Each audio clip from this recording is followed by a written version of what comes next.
जय श्री कृष्ण दोस्तों, आप सभी को मेरे चैनल पर स्वागत है। अगहन की कुछ बचे दिनों में कर ले ये चमत्कारी स्तोत्र का पाठ। संतान का होगी प्राप्ति और हर मनोकामना पूरा होगा।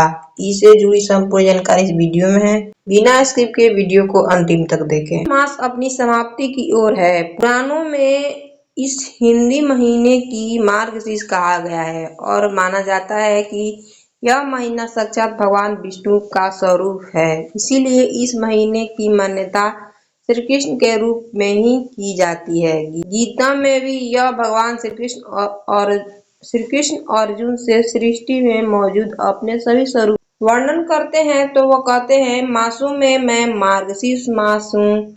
इस महीने में भगवान श्री कृष्ण की अलग अलग लीलाएं से जुड़े स्तोत्र का पाठ को अपनी दैनिक पूजा से शामिल करना चाहिए। संतान प्राप्ति के उपाय। संतान प्राप्ति के इच्छुक दंपति को इस महीने श्री कृष्ण के विशेष दामोदर अष्टम स्तोत्र का पाठ करना चाहिए। ये 8 श्लोकों की एक श्रृंखला है जिसमें श्री कृष्ण के बालपन की उस लीला का वर्णन है जब वह माता यशोदा के माखन से भरे कई घड़ों को फोड़ डालते हैं और उन्हें परेशान करते हैं। तब माता उन्हें एक भारी ओखली में बांध देती है। तब बाल श्री कृष्ण खुद को उस ओखल समेत घसीट कर आंगन में ले जाते, जहां पर बहुत प्राचीन काल से 2 यमुनार्जन के पेड़ खड़े थे। बाल कृष्ण उन दोनों पेड़ों के बीच उखल फंसाकर जोर की टक्कर मारी, जिससे दोनों पेड़ गिर गए और तभी एक चमत्कार हुआ। वहां पर 2 दिव्य देव पुरुष प्रकट हो गए। असल में ये दोनों धन के स्वामी और देवता की सभा में स्थान पाने वाले यक्षों के अधिपति कुबेर के पुत्र था। इनका नाम मणिग्रीव और नलकुवर था। एक बार दोनों ने ही देवऋषि नारद के साथ अशिष्टा की थी। जब वह समझने पर भी दोनों को नहीं माने, तब नारद मुनि ने उन्हें श्राप देकर वृक्ष में बदल दिया था। कई युगों से वृक्ष बने कुबेर के पुत्र इसी पल की प्रतीक्षा में थे कि कब भगवान श्री कृष्ण उन्हें बाल रूप में आकर देवलीला के जरिए इस श्राप से मुक्ति दिलाएंगे। श्री कृष्ण ने अपने इसी दामोदर स्वरूप में, जिसमें उनकी अवस्था 3 वर्ष की होने के है, वह घुंघराले गूल में सने बालों के साथ आंगन में घुटवन चलते हुए ओखल को खींचते हुए ले जाते हैं। ब्रह्मा ने इस दृश्य को देखा तो प्रेम से उनकी आंखों में आंसू बहने लगे। उन्होंने श्री कृष्ण के इस रूप को दामोदर कहा और उनकी ही प्रेरणा से दामोदर भगवान का देवताओं ने स्तवन किया। श्री कृष्ण का नाम दामोदर इसीलिए पड़ा क्योंकि माता यशोदा ने बचपन में उन्हें शरारत के कारण पेट में रस्सी से बांध दिया था। दाम का अर्थ है रस्सी और उदर का अर्थ है पेट, इसीलिए दामोदर का अर्थ हुआ वह जो पेट के चारों ओर रस्सी से बंधा हो।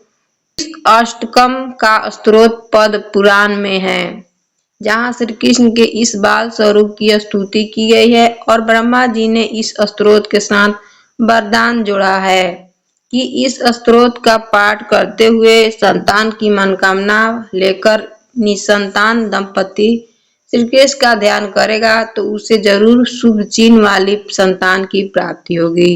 अगर आप इसे संस्कृत वर्तनी का पाठ या उच्चारण न कर पाए तो आप पूर्ण मनोयोग से धीरे धीरे इसके हिंदी अर्थ का पाठ करें, यह भी आपके लिए उतना ही फलदायी होगा। ये है दामोदर अष्टम। मैं सर्वेश्वर सच्चिदानंद स्वरूप को अपनी श्रद्धा अर्पित करता हूँ, जिनके गालों को छूते हुए कुंडल यानी बलिया है, जो गोकुल नाम के दिव्य धाम में परम शोभायमान है, जिसने गोपियों द्वारा छिपाए गए माखन के बर्तन को तोड़ दिया और माता यशोदा के डर से दूर भाग गया, लेकिन आखिर में पकड़ा गया। ऐसे भगवान दामोदर को मैं अपना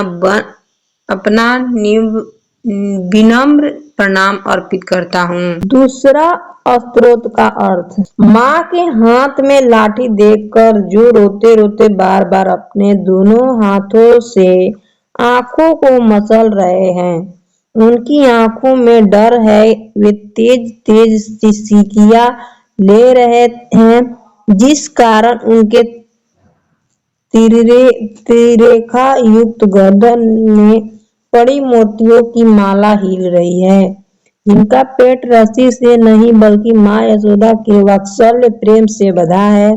मैं उन परमेश्वर भगवान दामोदर को नमन करता हूँ। तीसरा स्तोत्र का अर्थ। जो ऐसी बाल लीलाएं से गोकुल वासियों को आनंद और सरोवरों में डुबोते रहते हैं, जो अपने ऐश्वर्य ज्ञान में मग्न अपने भावों के प्रति यह तथ्य प्रकाशित करते हैं कि उन्हें भय आदर की आधारों में मुक्त अंतर प्रेम भक्तों द्वारा ही जीता जा सकता है।